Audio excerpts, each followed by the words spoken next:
Je suis venu accompagné du préfet de police et ses principaux collaborateurs dans ce commissariat du 20e arrondissement pour présenter notre plan de lutte contre les mortiers d'artifice.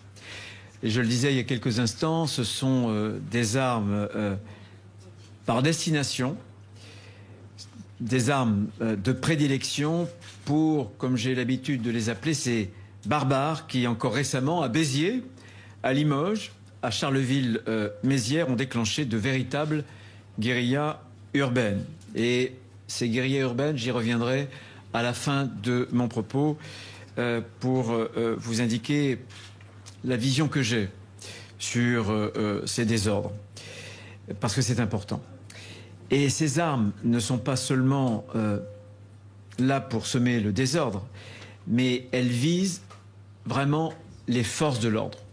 On l'a vu il y a quelques instants, puisque je viens de remettre la médaille à ce policier pour un acte de courage et de dévouement. Il a été touché par un tir de mortier lors de la finale de la Ligue des Champions.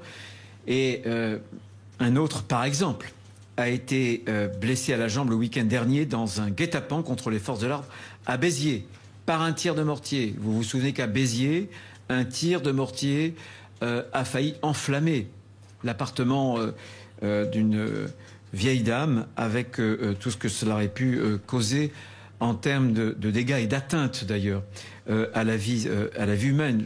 Je rappelle aussi que un policier était entre la vie et la mort pendant de longues semaines. C'était dans la Manche, la même date exactement. Il avait été touché au visage et à un œil par un tir de mortier d'artifice. Donc on a d'un côté la France qui s'engage autour de moi, et on a de l'autre côté la France qui s'en sauvage. D'un côté, la France des héros, et je vais vous dire de façon brute, de l'autre côté, la France des salauds, qui tirent sur nos policiers, sur nos gendarmes et sur nos sapeurs-pompiers, qui organisent de véritables guet-apens, pour les attirer dans des souricières où ils pourraient les blesser grièvement, et même avec ce genre d'armes, évidemment, les tuer. C'est donc bien souvent non seulement la haine anti-flic qui anime ceux qui retournent ces armes contre nos policiers, mais c'est aussi une haine contre l'État. L'État, évidemment, face à ces armes, doit répliquer. Il faut réarmer, durcir notre législation, mais aussi notre action. C'est le sens de son plan. C'est un plan qui s'appuie sur un triptyque. D'abord, plus de contrôle. Ensuite, des sanctions plus lourdes. Et enfin, de la coopération au niveau européen, parce que ces armes-là ne tombent pas du ciel, mais elles viennent souvent de Chine et pénètrent dans des pays européens. Je pense à la Pologne, mais aussi à d'autres pays. Je m'en suis entretenu il y a quelques jours avec les ministres de l'Intérieur de l'Union européenne. D'abord, je disais plus de contrôle. C'est ce qui a été le cas il y a quelques jours au mois de juillet. Entre 2022 et 2024, ça c'est le constat, l'usage des mortiers contre les forces de l'ordre a bondi de 150%. Ça signifie qu'un nombre important de mortiers passe entre les mailles de nos filets. Et ces mailles, nous devons absolument les resserrer. C'est ce que j'ai demandé au préfet. C'est ce que le préfet de police a fait sur Paris du 7 au 13 juillet, précisément pour prévenir les soirées du 13 et du 14 juillet. Et des opérations de contrôle multiples ont été menées, non seulement ici à Paris, sur la plaque parisienne, mais partout en France, dans la profondeur de nos territoires. Elles ont permis la saisie, tenez-vous bien, de plus de 11 068 exactement, engins pyrotechniques, et l'interpellation de 170 personnes. Ces opérations, nous devons les inscrire dans la durée, les étendre à tous les points d'entrée et de stockage, évidemment, de ces mortiers. Et je souhaite que nos forces de sécurité intérieure travaillent main dans la main avec les douanes. Nous en parlions il y a quelques instants, pour réaliser ensemble, c'est déjà ce que nous faisons, mais il faut amplifier ce mouvement, des opérations de contrôle sur les axes routiers, dans les entrepôts de fret et postaux, et encore dans les circuits de distribution, notamment parce que ces engins viennent aussi par les circuits de distribution via Internet. Ensuite, il faut renforcer les sanctions. La loi déjà punit de 6 mois d'emprisonnement les commerçants qui vendraient des mortiers d'artifice à des non-professionnels à partir d'un certain nombre de catégories. Il y a 4 catégories en fonction de la dangerosité. Et vu le phénomène, les peines ne sont pas assez dissuasives. Quand on se compare à un certain nombre de pays européens, les peines en France, les sanctions ne sont pas suffisamment lourdes, ne sont pas suffisamment dissuasives. Et donc, il va falloir les durcir.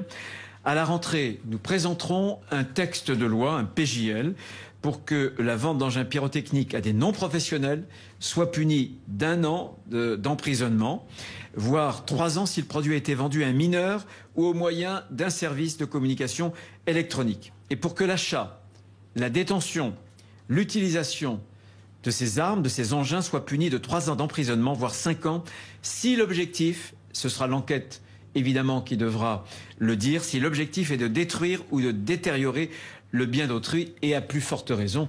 Mais ça dépasse ce cadre-là. On a déjà un certain nombre de moyens, d'instruments dans le code pénal si on vise, là encore, des vies humaines. Ce texte devra aussi permettre aux préfets de fermer des commerces qui ne respectent pas les règles.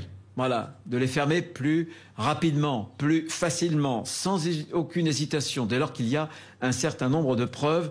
Bien souvent, là encore, la police administrative est plus rapide et permet de sanctionner beaucoup plus vite et de façon immédiate, donc ceux qui contreviennent à nos règles. Il faudra aussi, je crois profondément, permettre à Pharos, à la plateforme, de bloquer les sites de vente illégale de mortiers d'artifice, puisque de plus en plus ces outils sont commandés, sont achetés via Internet. Il faut en tirer donc les conséquences. Et sans attendre le vote de cette loi, j'ai d'ores et déjà signé un arrêté qui précise la liste des engins pyrotechniques soumis à un enregistrement et dont les préfets pourront temporairement interdire la vente, mais aussi, évidemment, la détention. Enfin, la coopération européenne, c'est important puisque il faut savoir que ces mortiers, ces artifices sont bien souvent importés de Chine et on sait qu'il y a des pays qui sont importateurs de Chine et ensuite exportateurs, notamment en France et notamment soit vis-à-vis d'un certain nombre de distributeurs, soit vis-à-vis directement par Internet. Je pense à la Pologne, je pense aussi à la République tchèque.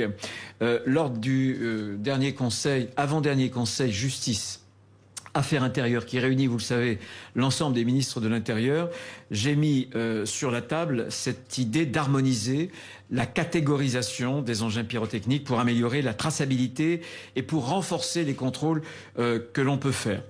Y compris d'ailleurs l'interdiction à la vente des engins les plus dangereux que nous envisageons, mais il faut l'envisager partout en Europe pour pouvoir être beaucoup plus ferme et pour pouvoir être beaucoup plus efficace. Cette proposition a retenu, je crois, l'attention de beaucoup de mes collègues.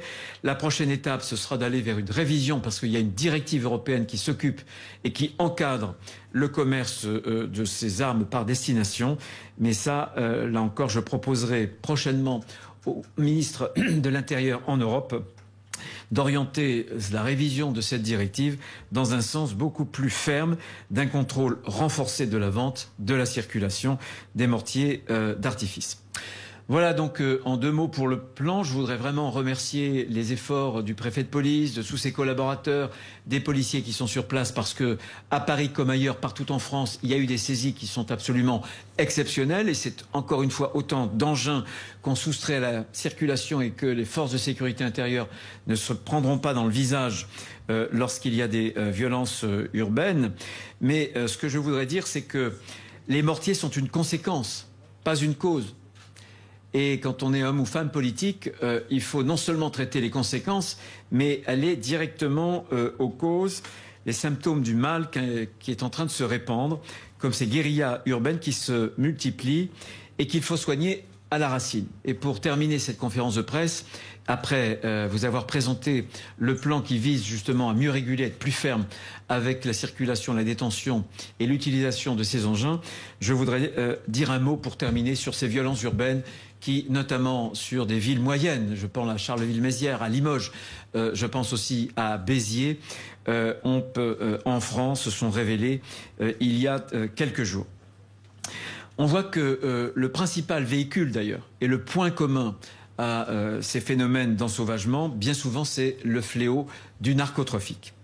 Et il a trouvé malheureusement, pas seulement dans les grandes villes, mais dans les villes de province, et y compris en milieu rural, qui étaient des zones et des régions plutôt tranquilles, un nouveau marché pour écouler son poison, pour se faire toujours plus d'argent sur la santé de nos jeunes et de nos moins jeunes. Et c'est aussi un nouveau champ de bataille pour la guerre de ces territoires. C'est donc un fléau qu'il faut combattre à la racine pour traiter les causes et pas seulement, comme je vous l'indiquais il y a quelques instants, en rester aux conséquences. Derrière les mortiers, il y a une jeunesse qui est totalement désinhibés, qui est totalement décivilisée par la violence des réseaux du crime organisé, qui tiennent des quartiers entiers, qui imposent leur loi, pas la loi de la République, au point parfois de lui contester à l'État, à la République, sur ces territoires cartélisés, sa souveraineté. De ce point de vue, les tirs de mortier sont aussi des signes d'appropriation territoriale pour ces barbares, puisqu'il s'agit de montrer que les forces de l'ordre ne sont pas sur ces territoires chez elles, mais que eux, ces délinquants, sont bien chez eux. Il est hors de question de céder à ce type de pression. Ce combat contre ce fléau, nous l'avons déjà engagé, et c'est le second phénomène qui permet de recruter, de percuter le premier, c'est la mobilisation inédite de l'État contre le crime organisé. C'est parce que dans toutes les villes que je vous ai citées il y a quelques jours, nous avions organisé un certain nombre, précisément, de coups de force contre le narcotrafic, nous avons eu des répliques. Nous avons eu une sorte de riposte. Je vous rappelle que, par exemple, à Charleville-Mézières, le maire avait fait murer un bâtiment d'un local qui était un local sans doute de distribution de drogue. Et c'est à la suite de ces actions, pareil pour Béziers, pour Limoges, qu'il y a eu une réplique de ces jeunes, de ces individus qui sont engagés dans ces réseaux de narcotrafiquants. Je veux vous rappeler que l'État est en train de se réarmer. Nous avons voté une loi qui va changer beaucoup de choses, la loi narcotrafic, et qui va permettre de donner à l'État de nouvelles armes, au préfet de nouvelles armes. Je n'y reviens pas, mais cette loi, nous commençons à l'appliquer d'ores et déjà avec un parquet national dédié qui va prendre place dans quelques semaines. Et déjà, il y a un état-major qui rassemble à Nanterre, le lieu du siège de la Direction nationale de la police judiciaire, l'ensemble des services de renseignement de l'État. 4 ministères sont concernés, l'ensemble des services d'enquête, pour qu'on ait un décloisonnement et qu'on échange les informations, les renseignements. C'est quelque chose qui est fondamental. J'ai demandé et j'ai fait une circulaire au préfet pour expliciter les nouveaux pouvoirs que cette loi nouvelle leur permettait d'adopter, pour par exemple se substituer aux bailleurs sociaux, pour évacuer, pour expulser des individus qui occupent des logements sociaux, eux et leurs familles. Eh bien, les préfets désormais peuvent se substituer aux bailleurs pour pouvoir hâter et faire en sorte qu'on obtienne l'évacuation de ces locaux, fermer des commerces bien sûr, ou interdire encore de paraître. C'est le préfet qui en a la possibilité, le pouvoir des narcotrafiquants, des points justement de deal. Et on a déployé un certain nombre de stratégies et ça fonctionne. Et ça fonctionne. Notamment une stratégie sur les villes de sécurité renforcée, qui sont les principales villes où le trafic s'est enquisté. Et on a désormais une action à 360 degrés qui articule des actions judiciaires, parce que pour démanteler un point de deal, il faut une action judiciaire, il faut d'abord du renseignement, il faut aussi un travail avec les officiers de police judiciaire sous l'autorité de la justice, mais c'est comme ça qu'on parvient à démanteler. Il faut aussi un travail sécuritaire. Le coup de pied dans la fourmilière est toujours le bienvenu, mais il ne peut pas être isolé.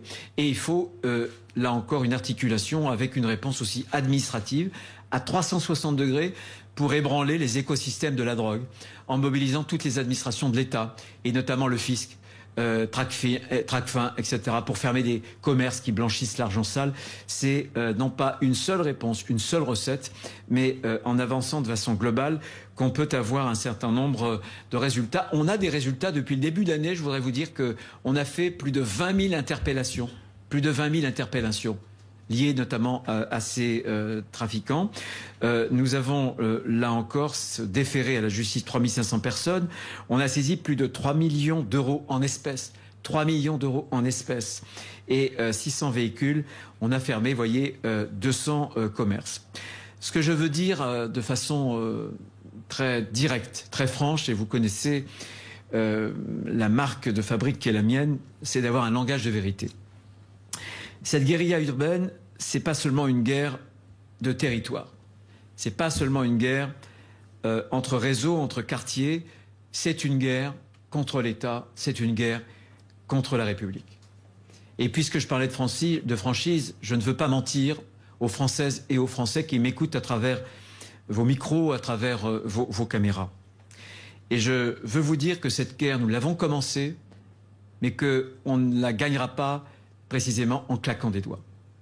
Ce combat, il va être long. Ils peuvent compter sur le courage de nos policiers, de nos gendarmes, de tous celles et ceux qui concourent à faire en sorte au quotidien que le bouclier de l'État soit puissant. Mais il va falloir tenir dans la durée. Parce qu'on voit bien, quand on leur porte des coups, ils essaient en retour de nous porter des coups. Et au fur et à mesure qu'on va leur porter des coups, vous verrez que cette violence-là, malgré tout, ils l'auront contre la République et contre les forces de l'ordre. Il va falloir donc tenir dans la durée. Il va falloir, là encore, pour mener cette guerre, continuer de muscler nos textes, nos actions, et il faudra durcir notre législation. C'est ce que nous avons fait, comme je vous l'indiquais, avec le texte sur la criminalité organisée. C'est ce que nous faisons avec les différentes stratégies que nous déployons, qui sont nouvelles, pour nous adapter à cette violence qui est une hyper-violence, là encore. Mais la logique, c'est toujours la même. Non pas faire des coups isolés, mais travailler dans la durée. Travailler dans la durée pour qu'on puisse, au bout du compte, gagner non seulement des batailles, mais gagner cette guerre-là, poser un nouveau cadre d'action. Encore une fois, ça n'est pas une seule recette, une seule action qui va être déterminante, mais c'est une affaire de volonté. Une affaire de volonté qui concerne l'État, qui nous concerne bien sûr, qui concerne les forces de l'ordre, mais qui concerne aussi les Français.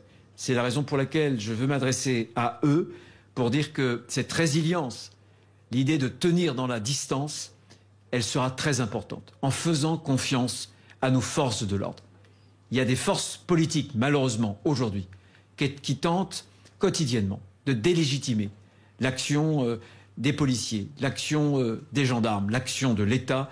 Et il faut que la démocratie tienne pour qu'on puisse faire reculer cette ultra-violence. Voilà ce que je voulais vous dire. Je veux dire encore une fois qu'on a déjà des résultats. Je le disais notamment en matière de narcotrafic, mais on voit bien que depuis les 6 premiers mois de l'année, je veux dire qu'on compte 5 000 cambriolages en moins par rapport à la même période de l'an passé, mais également une augmentation des interpellations de près de 25% pour le port et la détention illégale d'armes blanches, 10% de plus pour les armes à feu. Donc vous voyez, Paris s'est pas fait en un jour.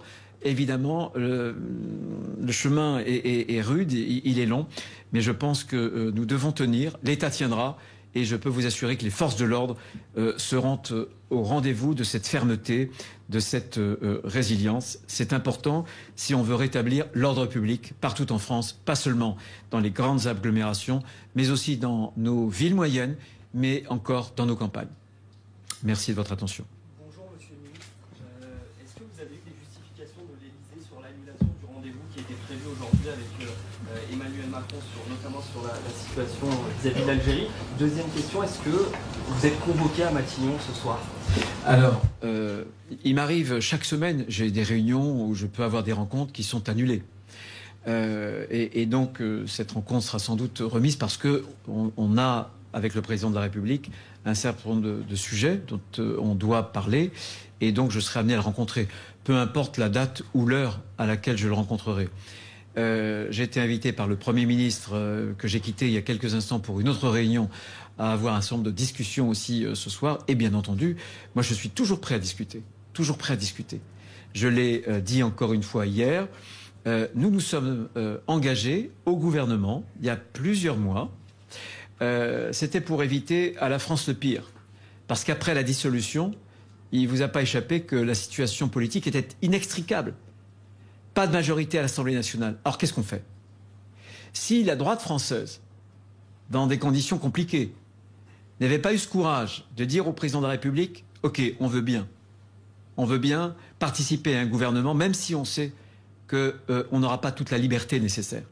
Mais on va y aller tout simplement pour éviter à la France le chaos. On va y aller pour éviter le pire. Et le pire, je l'ai déjà dit hier, le pire pour moi, c'est la gauche mélenchonisée. Si le président de la République avait vu la droite dire non, il aurait dû se tourner vers cette gauche mélenchonisée. Il n'en était absolument pas question.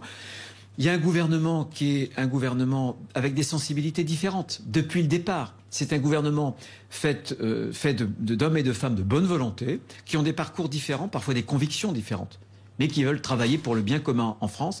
Ça n'efface pas, encore une fois, nos différences. Et depuis le départ, j'ai indiqué que moi j'ai des convictions et que pour rien au monde, je les abdiquerai. Pour rien au monde. En revanche, la première de ces convictions, c'est le service de l'État et le service de la France, qui est ma patrie et que j'aime. Et tant que je peux la servir, tant que je peux faire mon devoir, je le ferai, à fond, avec mes convictions. Voilà. Monsieur le ministre, est-ce que ces spéculations de dernière minute illustrent quelques tensions entre vous et le président de la République? Écoutez, je l'ai souvent dit, moi je respecte profondément à la fois la personne et la fonction du président de la République. Je suis gaulliste et je suis profondément attaché à la fonction présidentielle. Mais c'est pas parce que je suis gaulliste que je suis macroniste. Et chacun le sait, j'ai pu le dire dans bien des occasions. Simplement, on peut, encore une fois, gouverner la France pour essayer d'atteindre le bien commun, l'intérêt général. Et il peut y avoir des moments de tension, parce qu'on n'a pas un accord, on n'a pas des accords sur tout. Mais c'est qu'en ce moment, il y a une tension. Écoutez, on a eu un conseil des ministres, les médias en ont fait beaucoup, il s'est déroulé absolument normalement. Donc, il ne faut pas grossir les choses, simplement, il faut acter cette réalité, qui est en même temps une vérité, qu'autour de la table, depuis le mois de septembre, d'abord avec Michel Barnier, et ensuite avec François Bayrou, on a des hommes et des femmes qui ont des parcours, des sensibilités politiques différentes, mais qui aiment la France et qui veulent contribuer justement à stabiliser, à apporter un peu de stabilité à la France. Est-ce que ça veut dire pour autant qu'il faut qu'on oublie, qu'on abdique nos convictions? Ben, comptez pas sur moi pour abdiquer mes convictions. Je peux vous le dire. Pardon. François Bayrou dit que la liberté de parole nécessite respect et mesure pour pouvoir vivre ensemble. Est-ce que dans l'interview que vous avez donnée à notre confrère il y a quelques jours, vous avez manqué de respect et de mesure? Mais loin de moi, d'ailleurs, ce qui m'étonne, au-delà de la mise en page, qui n'est pas de mon fait, c'est que ce que j'ai pu dire, je le dis depuis des mois. Je l'ai toujours dit. Encore une fois, il n'y a aucun changement de pied de ma part. Et je respecte les uns et les autres. Je respecte les uns et les autres. J'entends aussi qu'on me respecte. Il y a des ministres qui m'ont critiqué sur telle ou telle mesure depuis des mois. M'avez-vous entendu leur faire le moindre reproche? M'avez-vous déjà entendu rebondir sur telle ou telle polémique? Voilà, donc j'accepte qu'on puisse me critiquer, voilà, et j'essaie d'être respectueux des uns et des autres. Monsieur le ministre, vous dites que vous voulez rester au gouvernement jusqu'à ce que vous soyez parti, enfin, jusqu'à ce que justement ça fasse ses preuves. Pour autant, en fait, jusqu'à quand vous comptez rester au gouvernement? C'est exceptionnel cette question, parce que cette question, je l'ai eue depuis le premier jour, vous voyez. Vous, la presse, les journalistes, dès que je suis rentré au gouvernement, le premier réflexe était de me demander quand est-ce que je partirais.